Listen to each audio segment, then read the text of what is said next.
Changing Expectations, written by KK Slider. Chapter 9, Say There.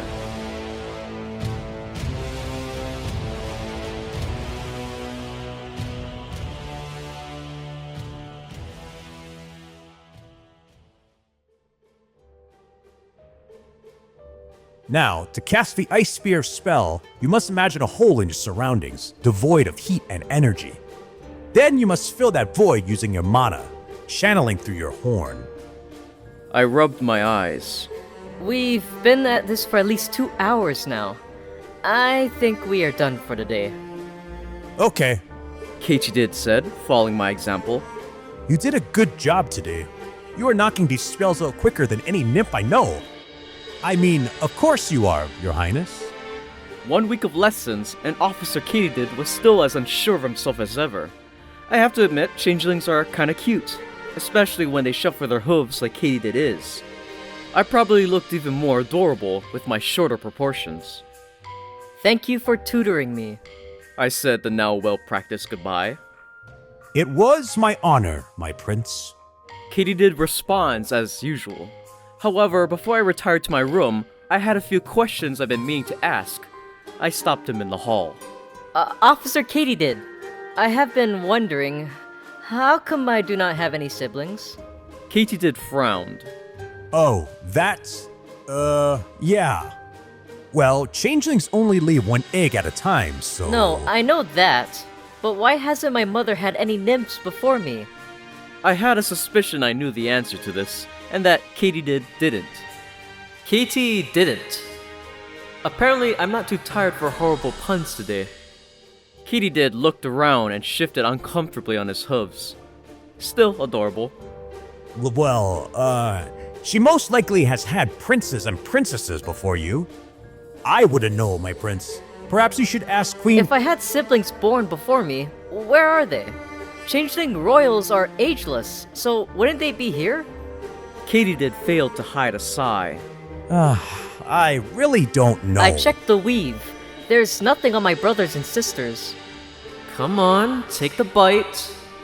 Well, that would be because any old information is removed from the weave and stored physically. I looked at him expectantly. When he didn't continue, I pressed further. Physically? Here, fishy fishy. Katydid gave me a smile, most likely thinking I was an adorable nymph pestering him with questions, as is tradition for all children. Yes, in the vault.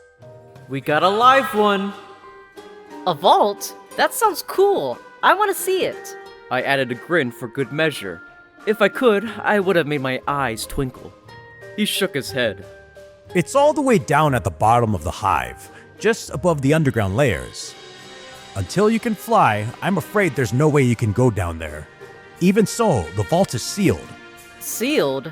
Then how do changelings put information in it? These are good questions for the queen. She is the one who opens it, no one else.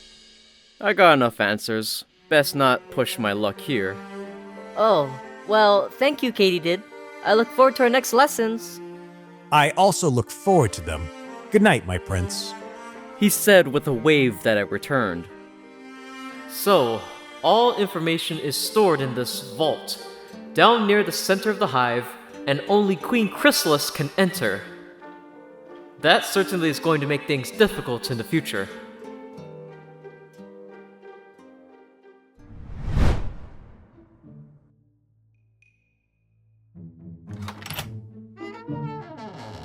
Good morning, Prince Phasmodea. Good morning, Queen Chrysalis. I have some good news.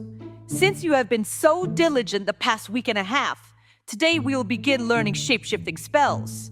You have displayed a satisfactory level of knowledge in the outside world, so it is time for you to learn what it is to be a changeling. I perked up, learning the inner workings of the hive, as well as how we interacted with the outside world. Yes, you are ready. Chrysalis noticed my surprised face. The most important tool in a changeling's arsenal is subterfuge. Deceiving ponies, as well as other species you encounter, will be key to keeping the hive safe. I will cover the theories, protocols, strategies, and goals of being an infiltrator. However, knowledge will only carry you so far. You will attend infiltration classes with the drones. I know you will be on your best behavior. Of course, Mother. I couldn't believe it. This is too good to be true. Being in this class will mean that you will be with the nymph drones of the hive. So first, we will begin lessons on how to act as a changeling royal. I stifled a groan. There's a catch. However, I could bear tedious lessons on manners if it meant being in contact with more changelings, and more importantly, learning infiltration. I am finally beginning lessons on entering the outside world. Chrysalis's lessons on how to be a prince differed greatly from what I expected a noble would have to learn. Instead of learning differences between soup spoons and flower arrangements, I learned far more practical things. Things like deflecting blame, accepting no insult or shame, and how to get away with making mistakes. Standard politician stuff. Now, since I was an adult already, I know how to do these things. But still, learning a few tricks from old Chrissy would not go unappreciated. This does mean that she expects me to be an even higher level of unparalleled excellence, though. It seems with each new lesson, the bar set for me gets raised higher and higher. Now, I can't rely on cute looks, being royal, and my young age when I make mistakes. I'm still going to abuse those three as much as I can, but I think Chrysalis will be paying even closer attention to my behavior. And since I will be with other nymphs, I am expected to be a paragon of virtue. At least, look the part. Chrysalis made the distinction very clear. In the hive, I obey the rules. Outside the hive, I disregard the pony's laws when needed. In addition to lessons in manners, I was also being taught how to rule. As second in command, of course. Don't want me to have illusions that I will ever be in charge of the hive after all. These lessons cover topics such as giving orders to drones, following all of Queen Chrysalis's orders, accepting no insubordination, examples of punishments to give to drones, ranging from exile to execution, and managing the resource allocation of a city with a population in the thousands. I admit that last one really lost me.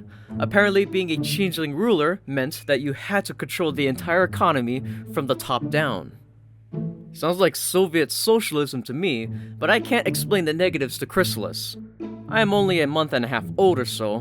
Who am I to know the nuances of macroeconomics? Besides, it seems that the system in place was created in the response to the growing famine problem the hive was facing. There was probably a good reason why it is run the way it is. Probably. All this was in addition to my lessons on politics, spell theory, practicing spells, language lessons, and a bit of math and science. To accommodate the new lessons in changing rulership, management of a society, and the basics of infiltration, Chrysalis decided to extend my lessons earlier into the morning. I wasn't a larva anymore, and that means my days of sleeping half the day away are long past. And still not a single piece of paper in sight. Studying for verbal exams is damn near impossible when you can't even take notes. All my ideas for acquiring information on my siblings, or their suspected whereabouts, has fallen wayside. I just didn't have time to pursue anything. And she considered these lessons good news? I can't believe I was even excited for this. The days were blurring together. Wake up, eat, go to lessons with Mother until the late afternoon, practice what Katie did, go to my room, stay up late trying to go over the new material I learned, maybe study for an upcoming exam, then sleep for the few hours I had left in the night. If I had any dreams, then they were nonsensical ramblings usually involving the moon or insects. Then repeat, over and over. I knew I couldn't keep this up forever, but that's exactly what I had to do.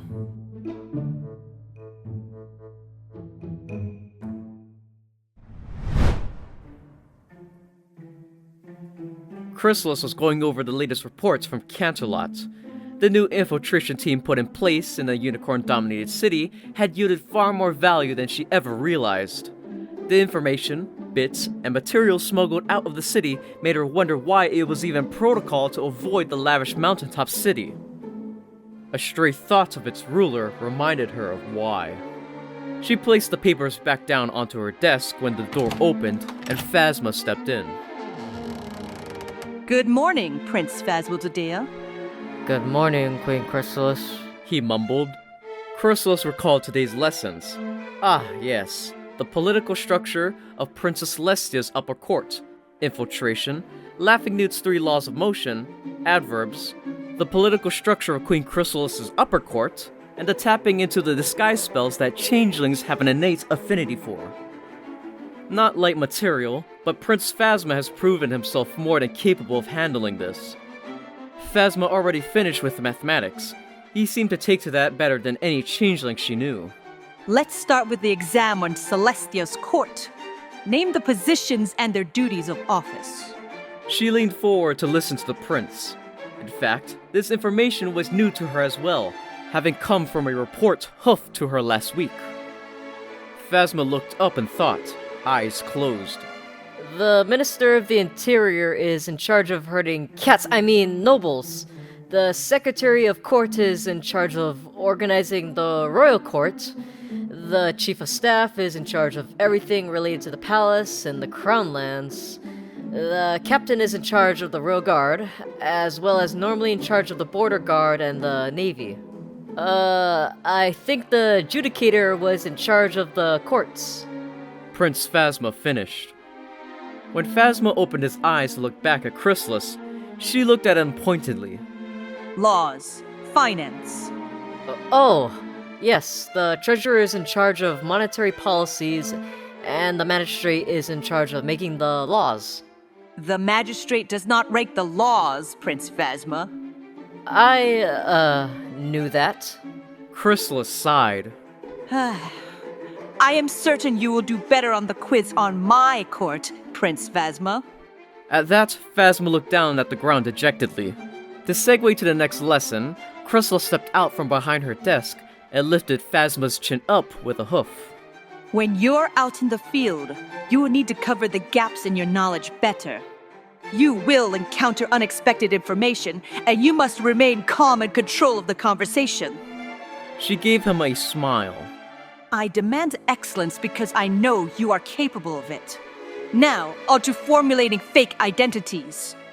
In the back of her mind, Chrysalis was wondering if Phasma just lacked the incentives to try his hardest.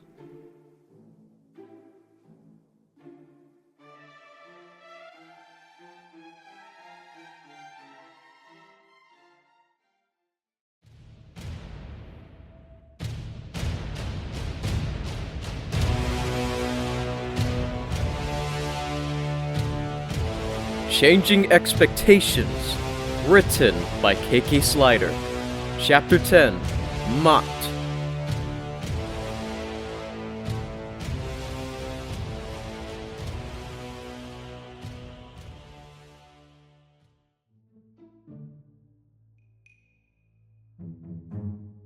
Chrysalis is smiling at me again. I don't think anyone is brave enough, or stupid enough, to tell her that her smiles are as creepy as fuck. Self-preservation and all that. Prince Phasma, you have been working hard at your studies. But I failed yesterday's first exam. I do my best, Queen Chrysalis. She nods. I know, which is why I had secured a luxury for your efforts. At this point, I'm expecting her to give me a slave or something equally horrible. She brings over a jar from her desk. I can hear whispers coming from it. I don't know. With you here, though. Leave you, my love. No, it couldn't be. There's going to be an awful catch to this. Okay, which puppy am I gonna have to strangle? I closed my mouth before I drooled. I don't even know when I opened it in the first place. With hard work comes rewards that make it worth it. You might not have realized what you are working for, so I shall enlighten you. You will be my second command of the changeling race, and together we shall bring an end to the miseries that have befallen our people. Prince Phasma, you will be the key to the fall of Equestria, And with it, you will bring the Hive an unlimited supply of love.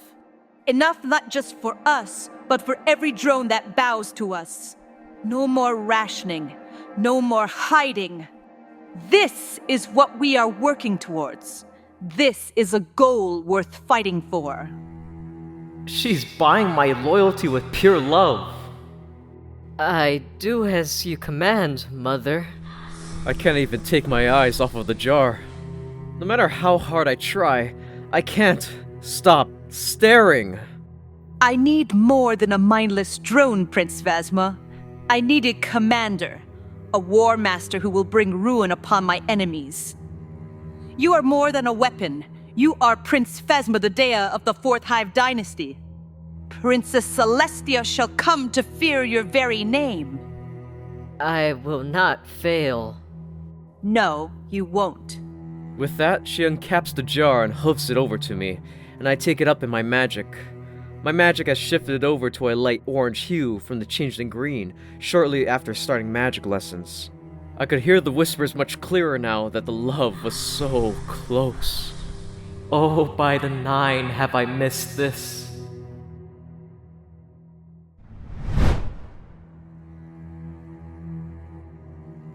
I was in my room, standing at my open, empty chest, staring at it, staring through it. Should I? I growl and shake my head. No, one thing is clear. I need to find out what happened to those who came before me. I will not be just a footnote in changeling history, or worse, scrubbed from it entirely. If she had a hoof in their possible demise, then I am in danger. She could very easily dispose of me when we are victorious. I feel uncomfortable and sweaty. I wanted to vomit. She's got me like a dog on a leash. I am a fucking drug addict, and she holds a monopoly on the supply. I began to pace the room. I doubt there's any possible way I can secure a supply of love outside of her directly, which means I have to play nice and follow orders. I will do whatever she says until I can get the truth. I remember that tomorrow I will meet other changelings outside of Officer Katydid for the first time. Allies, resources, information. I cannot make bricks without clay. If I am worrying over nothing, then tomorrow will pass by unremembered to all but those in the class. But if she killed her offspring before me, then what I set in motion tomorrow will be the end of Queen Chrysalis, ruler of the Fourth Hive Dynasty. As it is woven, so it shall be.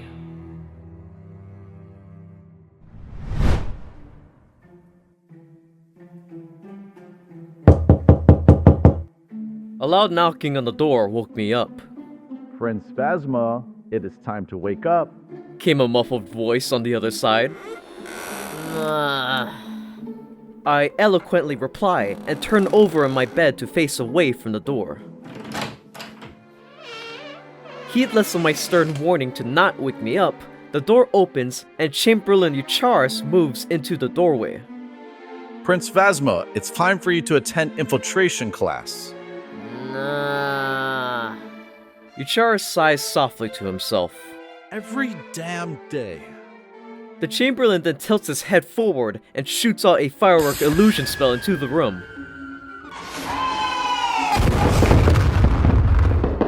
The immediate bang and flash of lights sends me shooting off of my bed. He repeats himself. Prince Phasma, it is time to wake up. With that, he steps back and closes the door behind him. I groan and open my eyes. This was not a fun way of waking up, but after sleeping past the start of just a single lesson, Chrysalis arranged for the Chamberlain to make sure that I was awake on time. They really need to invent alarms. Queen Chrysalis, it is time to wake up. I stood up and stretched, producing a series of satisfying pops. Today is the first day I will see changelings that are not my mother, military, or the 2 brood nurses from so long ago. First impressions are everything. I lamented the lack of a mirror to make myself presentable. I would ask Chrysalis to see if she could procure one, but let's be honest, what could I even do? I don't get bedhead since Chrysalis is the only changeling with hair. I can't brush my teeth since toothpaste hasn't been invented yet. Or maybe it has, and there just isn't any in the hive.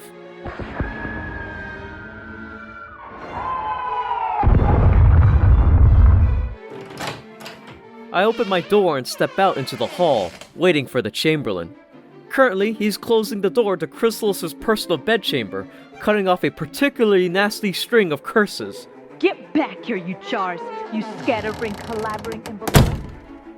He turned around and walked up to me. Are you ready, my prince? Whoever invented mornings needs to be hanged, drawn, and quartered. Ignoring my ramblings and opening the door to the throne room, Yuchars led the way out of the royal wing of the hive. We walked past the throne room and into the grand hall. I hadn't seen the grand hall since I first arrived in the upper echelon of the main hive spire.